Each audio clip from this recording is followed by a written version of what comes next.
Well, this is Cabin Conversations, a regular podcast here at Woodlands Church. I'm Dave, here with my co-host, Whitney Swenson. Hi, Dave. Hi, Whitney. It's a Tuesday. It's Tuesday. Tuesday that we're recording, Wednesday, Thursday, Friday that you're listening, That's whenever when it it gets is. posted, this Thursday, typically. Wednesdays on audio, Thursdays on video. Okay. So on the YouTube, it's on Thursdays. So YouTube. yeah, Cabin. We were just talking about how we might take the next couple of weeks off. We're out here. Because we're busy. We got stuffs going on. So, like, including your Going jet to setting London. to Yeah. Europe. Yes. So That's wild. I've just said London over and over. It is Europe. That's wild. it's a different well, continent. is it Yeah. now? The Yeah. Brexit, does that still make it part of Europe? It Yeah, it's not part of the EU, but doesn't change that it's a part of the continent, is what you're talking about. Got this is Cabin Conversations, your geopolitical analysis. Guest this week is Keelea.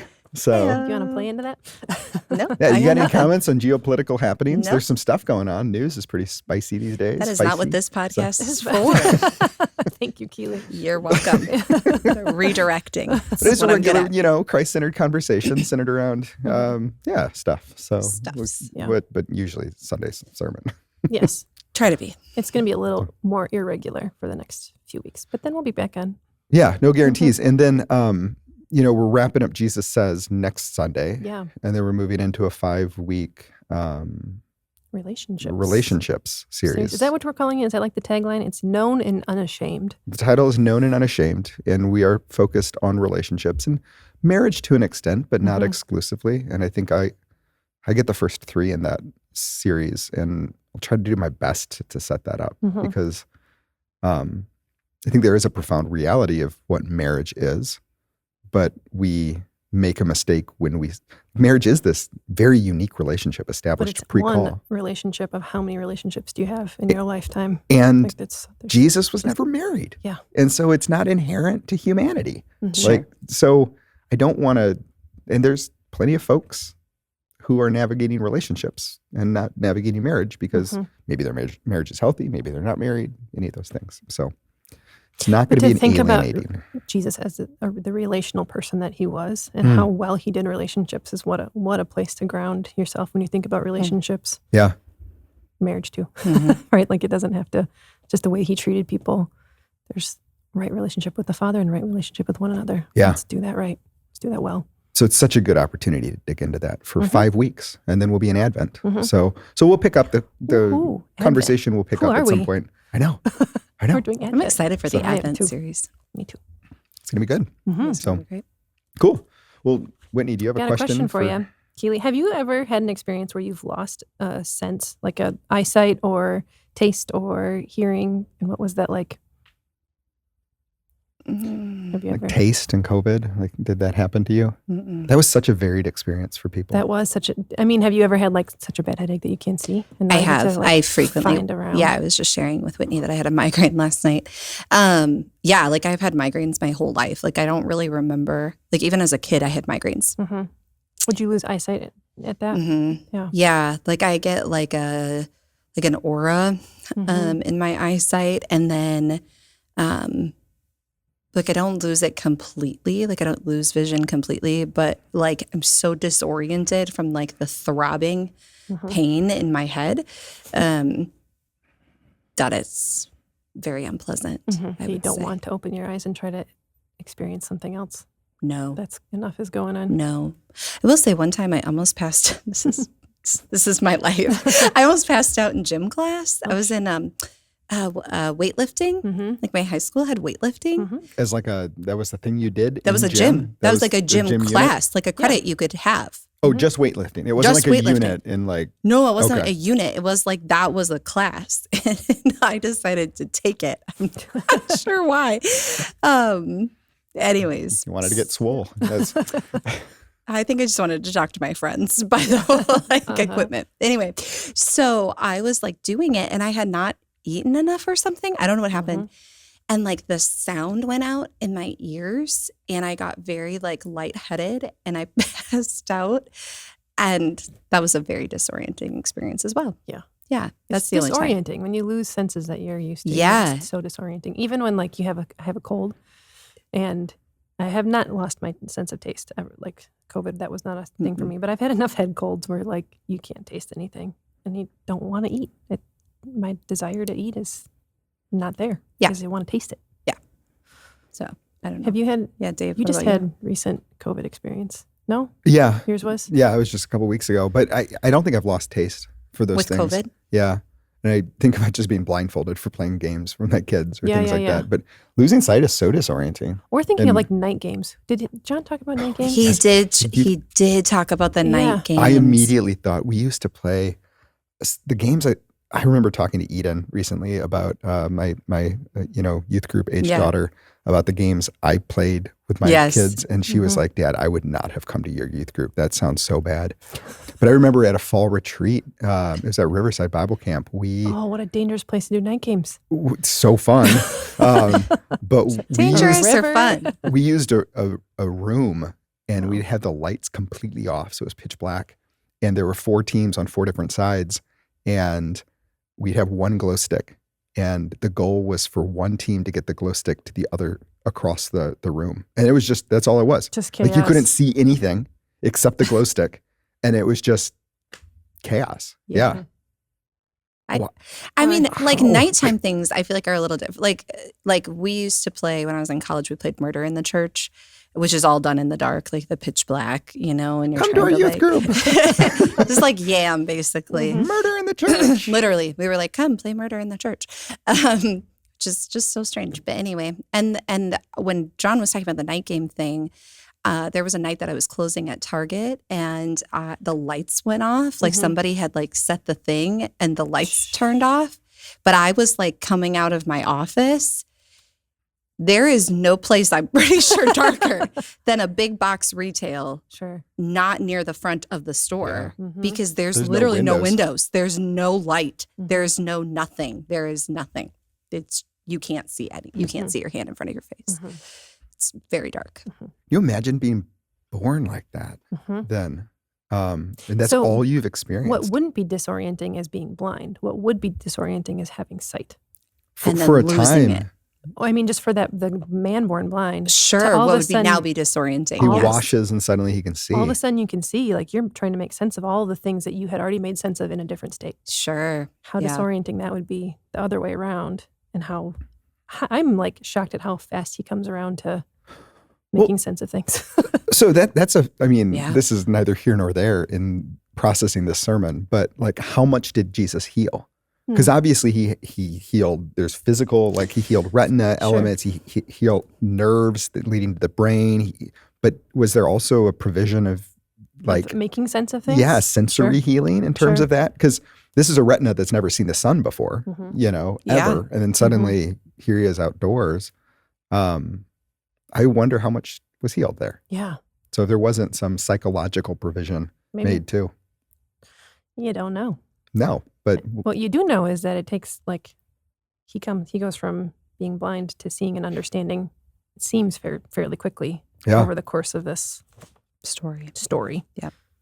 You think about him talking to the Pharisees, but he's probably waving his hand in front of his face and like he's like kind of distracted. What do you need me to tell you? Like what? The squirrel too, This is the first time he saw an ox. This is the first time he saw a sheep. This is the first. Honestly, when we talk about it in those contexts, and then you like replay the narrative, and you think about his parents being there, he's never seen them. Yeah, like he knows them. He knows their voices. He knows who they are, but he's never actually gotten to see them. And this is like this whole unfolding drama that the Pharisees have decided to lean in on here is just so robbing of this moment where this young man could see, right? It's heartbreaking. Yeah, I just am connecting dots as we're sitting here, and I'm like, wow, that's actually really heartbreaking to think about that. Instead of this being this moment where this son is getting to see his mom's face for the very first time, instead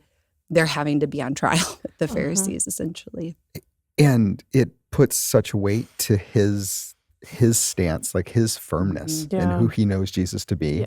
Yeah. Like his life has changed, and he's not holding any quarter. Like he's not afraid. Why would he be? He's just gone from being blind to seeing. Yeah. But and John had said that in the sermon too, that the celebration is robbed of this, that the moment of just that rejoicing, and it's replaced with this really kooky story. Yeah. So, Keelea, you had something that kind of landed for you. Yeah. So in verse 8, when it says, his neighbors and those who had seen him before as a beggar said, isn't this the one who used to sit begging? And some said he's the one, and others were saying, no, but he looks like him. And John had kind of called that out when he was speaking. And then I had made a note to myself in my Bible, I wonder if they saw him all those years without truly seeing him. They knew of his blindness without truly knowing him. So when he is no longer blind, they no longer know him or how to identify him. Oh, snap. And I just really sat on that reality, that they probably saw him for years without actually seeing him. It calls back to the story in Acts that's kind of similar, where there's a beggar and Peter and John are going up and they see him, and he asks for money. And it's this moment where it's oh, I'm being seen and acknowledged almost for the first, someone's talking to me, they're looking at me and they're talking back to me, kind of a moment, which is always so convicting to me of who do I visually see without truly seeing and knowing. Even the first few verses, who sent this man? It begins with the disciples talking about and around this man, and they're passing judgment. And so you have to assume that that's a cultural judgment that's being passed. And so they see that he's blind and assume that he's a sinner or was born in sin. And as a result, they define him as that instead of a man with inherent worth and value. And it adds weight. I think it was in Love Walked Among Us by Paul Miller. It adds weight. He walks through several stories about Jesus, but I remember what's sticking with me for the first several chapters was just the fact that Jesus saw and had compassion. So not just the seeing of I can physically see you. Yeah, I see you. But I see you. I actually see you. I know your identity different than what anybody else has looked at you and labeled you as. I see you and I have compassion on you. Yeah. There's that line, I think it's in Mark or Luke, where right after John the Baptist had been beheaded, Jesus is trying to get away because he's his cousin was just killed. And there's this emotional response, and he lands on the shore, and then the crowd show up, and it says he saw them and had compassion on them. Yeah, that's in Matthew. Just establishes, it's in Matthew? It is. I just taught it. Right. Yeah. It's one of those 4 books. But it establishes the infinite capacity for compassion that Jesus has. How often, I've thought about that so many times. If I'm emotionally grieving and I go away and I see a bunch of needy people, I'm not a chance to love. I'm can I just get some time, please? It's unchristlike of me. But Jesus's capacity to see and care is remarkable. And even in that particular account, he sends the disciples get a little cranky. They're it's time to clear out Jesus.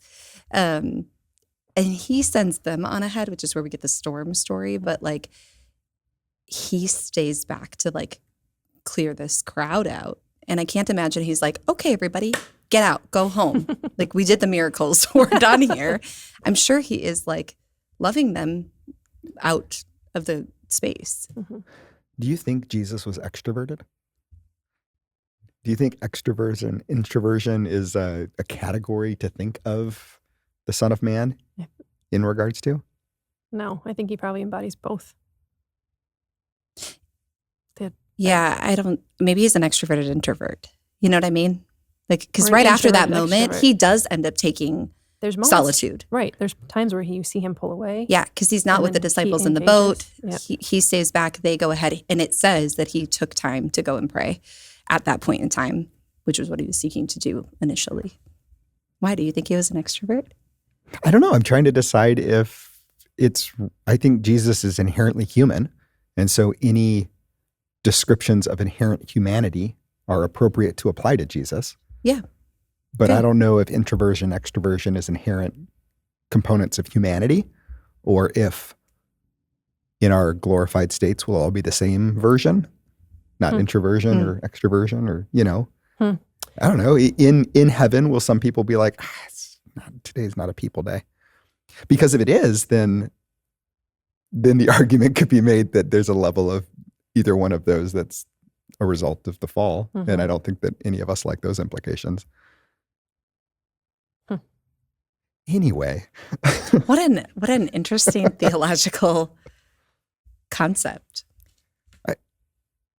I don't think that there's anything inherently wrong with introversion or extroversion. No, I don't either. So, I think I see Jesus hold the tension between two opposing things sometimes beautifully. He's full of grace and truth. There's not opposite, actually. But like when he some of the things that we will say are opposing forces, he holds them beautifully or embodies them beautifully. I think he can do both with extroversion is about, what did they say? It's about where you find your energy. So he's finding energy with people and he's finding energy alone. He's never alone. He's always with the Father, which is probably he can embody both of those and probably excess energy from both.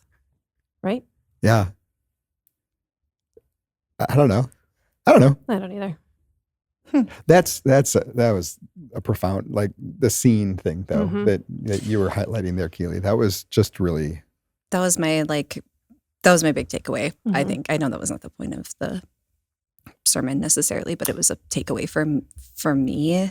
There's so much application. There was a ton of application. Yeah. I think even just back to the call out from the disciples talking about him and talking about where this blindness comes from and calling it back to sin. And I think about people with disabilities. What can sometimes happen is that we look for something to blame for that disability. I think this is a fairly current conversation after some public comments were made about Tylenol and autism, right? And I think we look for something to blame for the disability. And I think that they were doing the same thing here. They're looking for something to blame or somebody to blame for why this man is blind. But the reality is that he is blind. And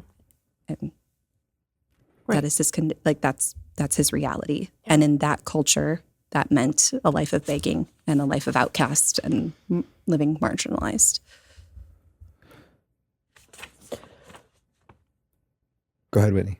I'm just even thinking about people that will have something tragic happen in their family, and the question is, what did I do wrong to have this happen to me? That one-to-one, this happened because of this. Yeah, sometimes there's consequences to poor choices, but we also live in a fallen reality, a fallen creation that has all kinds of aspects to it that are, I think John said, suffering sometimes is just suffering. Sometimes it's just suffering. But in this case, Jesus calls it out. It's not just this man has suffered. The glory of God is going to be revealed. Yeah. In this moment, with relieving the suffering from that man. Yeah. Well, relieving some sort of the suffering. I'm kind of going back to how much this guy has lost.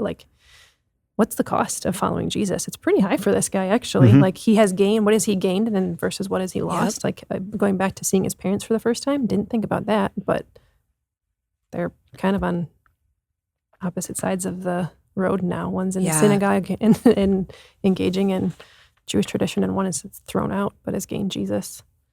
Well, something John said early as he was describing the story, is he said this is kind of like a Jesus sandwich. The first 5 verses, Jesus shows up and does stuff, and the last 5 verses, Jesus shows up and does stuff. But the whole narrative arc in the middle for 30-odd verses, Jesus is not present really in the story. And I was reflecting on how often that feels like my story to an extent. Not that Jesus is distant ever, but, when I was introduced to Jesus and when I met Jesus, changed me. Yeah. And there was this incredible encounter. And I know that he's coming again. And whether I die before he returns or he returns, there's going to be this incredible encounter. And I'm seeking to do life with Christ and in Christ in every way I can. But there are times where it feels like I'm trying to navigate this world, and I'm like, Jesus, where are you? And it's not because he's distant. It's not because he's not present. But the interaction that this man had with Christ was sufficient to steward him until he had another. Mm-hmm. And I think that was a good reminder for me Mm-hmm. that I need to trust the sufficiency of what Christ has done, how God is working in my life, when he has moved in his timing Mm-hmm. to steward me through moments and seasons. Mm-hmm. What a good, even these people are asking him, like, how did you get your eyes opened? And he tells them, like, his essentially neighbors, community. And then they say, like, where is he then? Like, where's this Jesus? Like, where is he that did this? Yeah. And he says, I don't know. Yeah. Like, I don't know where he is. Like, he did it. He sent me to this place. I did the thing he said to do. I have no idea where can't he point to him right I now. couldn't show you him. Yeah. I've never seen him. I don't know. Yeah. I just know that he did this. That feels like a testimony. Feels like such a It's a testimony. testimony. Yeah. So- But where is, how often do we say, like, where's Jesus in that then? And you're like, I could not point you to, but I know. All I know is I was blind and now I see. Like, Yes. and that's What an what he incredible- does in Christ. Yeah. It's what Christ does for us. Mm-hmm. And I guess there's I feel like I'm given permission to say, I don't know where Jesus is right now, like in this moment. Yeah. But I do know what he's done. But I do know what he's done. Mm-hmm. And I know what he's going to do. Yep. And so I don't really need to know what he's doing right now in order to trust him. Yeah. Mm-hmm. It'd be nice to. I also even just think about, like, the Pharisees in this, like, asking these parents, like, is this your son, the one you say was born blind? Like, you claimed this. Like, they're even, like, poking in at, like, the validity of whether or not this man's condition actually was what it was. Yeah. Like, they're literally questioning the validity of the statement of that. And you're like, the community has come with him. They brought the man. They clearly saw this man. Like, why are we even questioning the validity? But they're questioning, like, if his reality was even what it was, if that was somehow not made up in order to somehow create a scenario for Jesus to be glorified. And I think verse 24, give glory to God. We know that this man is a sinner. Like, they have this preconceived notion that this is true. And then they're trying to interpret the data that's coming in through that lens. Yeah. And that preconception was obviously wrong. And so all of their subsequent decisions were wrong as a result. But it's that question, like, where are preconceptions wrong? Mm-hmm. It's the question to kind of ask from And that. I think throughout this story, thinking about the man going from being blind, Jesus saying, making mud, putting on his eyes, go wash, he sees, how many times he tells his story. I have thought there's a progression of faith, like solidifying faith. Mm-hmm. Like you like by the time he gets to the end, his last lines are like, I don't know, I was blind and now I see. Mm-hmm. Like, he's told the story enough times that finally he comes to this point of, like, a solid statement. It's the same with the Pharisees, is that it seems like they've got a notion and they follow it to the wrong end. They're And digging there's their heels in. There's Yeah, it's like resolve, my freshman math teacher used to call it this slippery, he called it a poopy slope. Slip of, like, once you start down, like, making bad choices, you just, like, loop, keep going. So don't make bad choices when you're His a freshman. description is really vivid. I don't appreciate it. I know. Well, then he's like, try to get back up the slope, you know? Oh, thank you for that. What's his name? Mr. Henneman. Anyway. Thanks, Mr. Henneman. Mr. Henneman. For That's- listening. Apparently it lives on in my brain, free of rent. But there's a progression either way. And one is belief in Jesus and one is a hardening of a heart towards, it feels like Pharaoh. Like, how many times God comes to Pharaoh and is like, let my people go. And the hardening of the plagues over and over and over. There's an interplay between God hardening and Pharaoh hardening. And at the end, it's just Pharaoh's response over and over again.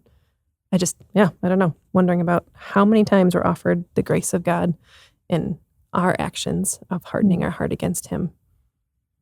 And him, like, the compassionate, continual pursuit of people. Yeah. Because even it's a Jesus sandwich. Jesus pursues him to the end to say, not just are you, like, you can see me, not just a physical healing, but a spiritual healing. He kind of pursues to the point of the root of it. Yeah, even to the question of, like, do you believe in the Son of Man, which was the title of the sermon, and then the man asks, who is he, sir, that I may believe in him? Mm-hmm.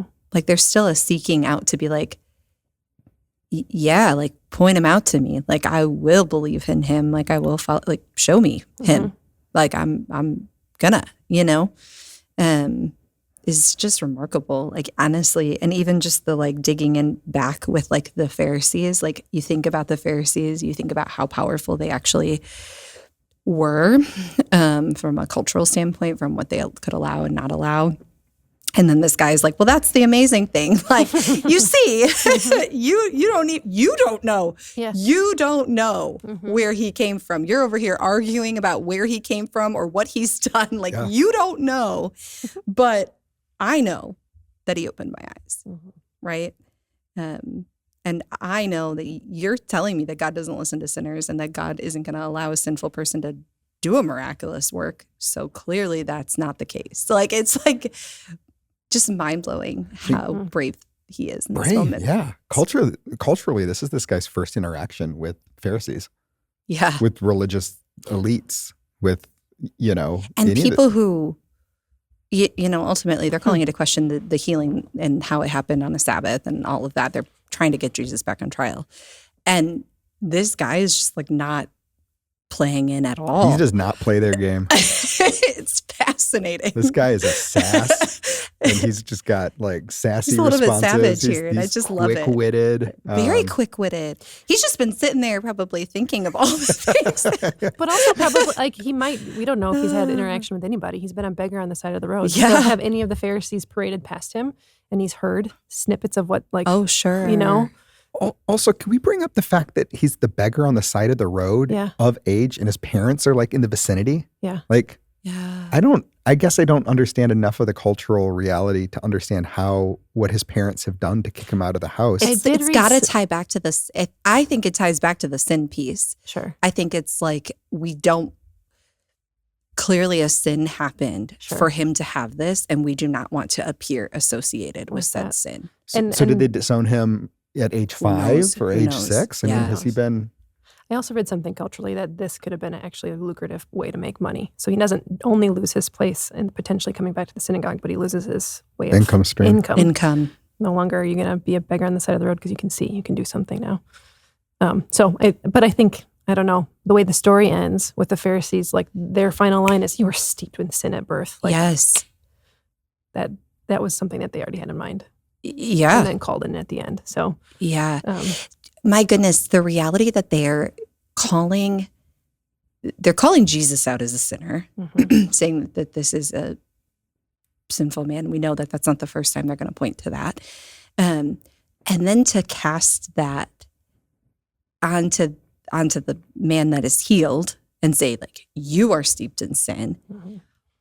Wow. Like the internal pride and arrogant, like just all of the things encased in that there's such a condemnation there. Well, they just knew. They knew where they stood. I mean, they were wrong, but they knew. Yeah. They were very, very confident, which is maybe one of the more terrifying self-reflections every time I come across the Pharisees. Because we're pretty confident about some things. And I think they're pretty clear in Scripture and that. But would we allow Jesus to change our mind on those things? Well, John even made a statement, I think, during this sermon about they were disciples, like, what would you rather be, a disciple of Moses or a disciple of Jesus? And it was kind of like a, well, duh question. It was kind of a throwaway question. But the reality of this scenario is they have been steeped in Moses. That's who they know. This Jesus man is apparently breaking Sabbath, and he's doing all these things that don't line up with what I've read. I mean, where is it? Earlier in John where he talks about you're searching the scriptures and you're searching for eternal life, and like it's pointing to me, and yet you refuse to come to me. That's what they've been doing forever. They've missed him forever.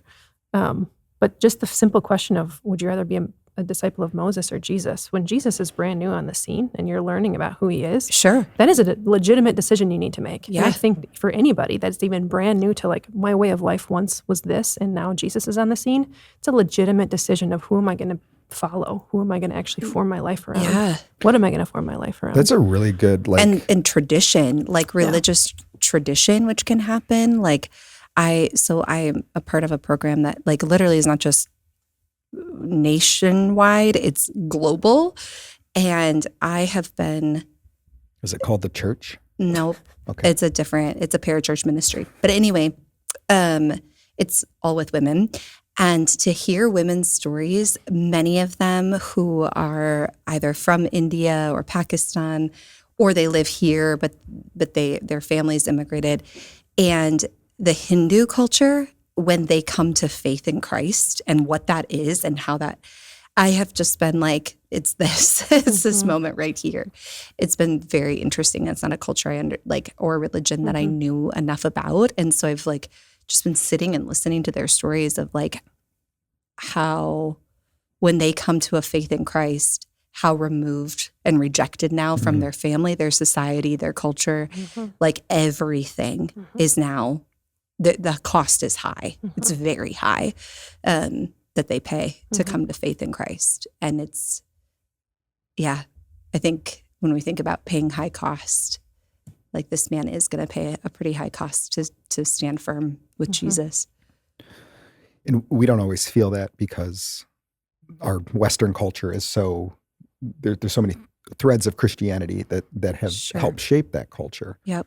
But that question of what is my culture that I'm walking away from as I'm walking to Jesus, that's such an important question for us to wrestle with. I even think about our friends who are of a Catholic tradition and a Catholic background, when they walk away from that to follow an evangelical tradition and a Protestant tradition, like there can be some things wrapped up in that. So much. You know? In terms of expectations of what different things are and different things do and how you interact. And and depending on who your parents or your grandparents, are and what they're like, there can be a lot tied to that. And I think we don't always think about that, but I think that there can be some level of that a little bit. I've talked to plenty of people either who are getting married in the church, but their family is in a Catholic tradition. And so they're wrestling with being ostracized, or people who are joining the church, whose families are Catholic or non-evangelical and who are really wrestling with that. Like, I don't know if I can go back for Christmas because I'm making this decision. That's striking. That's profound. That is profound. And it is to join Christ. Joining Woodlands is not equated with joining Christ, but to join Christ and to align yourself with Christ means at times you will walk away from things that have defined your life. And sometimes defined your life in ways that you found enjoyable and good and rich, and they're not inherently wrong. Like having a good relationship with your family is inherently good. But to walk away from that for the sake of Christ is worth it. If you have to, Yeah. So. Yeah. Well, we're gonna ask a random question. Okay. Do you want me to do the spinner, or do you want to just do it? That was just such Whitney? a great conversation, guys. It was. This is a good passage. It's such a fun story. It's just really and I love that ending with the Pharisees. They're like, are we blind? like, oh, now we want to know. Now some of us would like to know. It's very fun. I do think there's a division among them often. There is often a division. So Nicodemus would be a I am classic holding out example. hope that there is a faction of the Pharisees that are like, I don't know, Jesus. Like, I'm hopeful that Nicodemus has company and like, maybe there's a compassionate, loving God in the scriptures that I've read about in the past, and this guy seems like there might be a quality there of the two. I'm hopeful. Maybe. We'll see a couple. Yeah, we'll see. Whitney, you can declare who it is. Is it what? It's Whitney. It always is. It always is. It genuinely is a fair. It always is. It always is. I think at least when I come on, it Yep. almost always There's lands. been an on me. exception of one so far. This season. Last week, They're so John. fun. John just took it because I was tired of it. It's a good one. There you go. Yeah, it's fun. It's fun, I think. I feel like I'm also. If your life had a theme song, what would it be and why? What? A life had a theme song. That's a hard question to That is come a up with. hard question. It's a fun question to think I about. think so. My favorite Yeah. song that I feel like, I think the one that I have leaned into as like a prayer, like "Let This Be True," is "Salt and Light" by Lauren Daigle. There's a beautiful refrain in it of like, I'm not going to sing it because everybody would very quickly turn off their headphones and be like, it hurts my ears, but it's beautiful. Salt and light is what I pray my life would be. It's kind of because it's like, let my life be the song that like sings your praises kind of thing. Yeah. Do you have a theme song? I longer. cannot. So. Nope. Even with the length of time, I have no clue. I think it's a fun question to, I don't have something. I honestly said theme song and I haven't been able to get the theme song of Friends out of my head since we read that. And so I don't know that would be my different question. theme song. It's just, it got stuck in my head and now it's going. Okay. So, let my eyes see your kingdom shine all around. Let my heart overflow with passion for your name. Let my life be a song revealing who you are. You're salt and light. That's what I love about this one.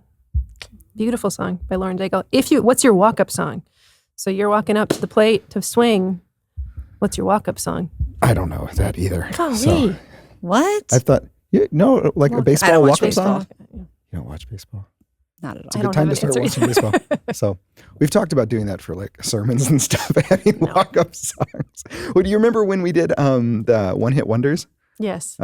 series? Oh, they did all different kinds of one-hit wonders. Yeah. So it was always which is just a weird title for the sermon series too. It didn't work.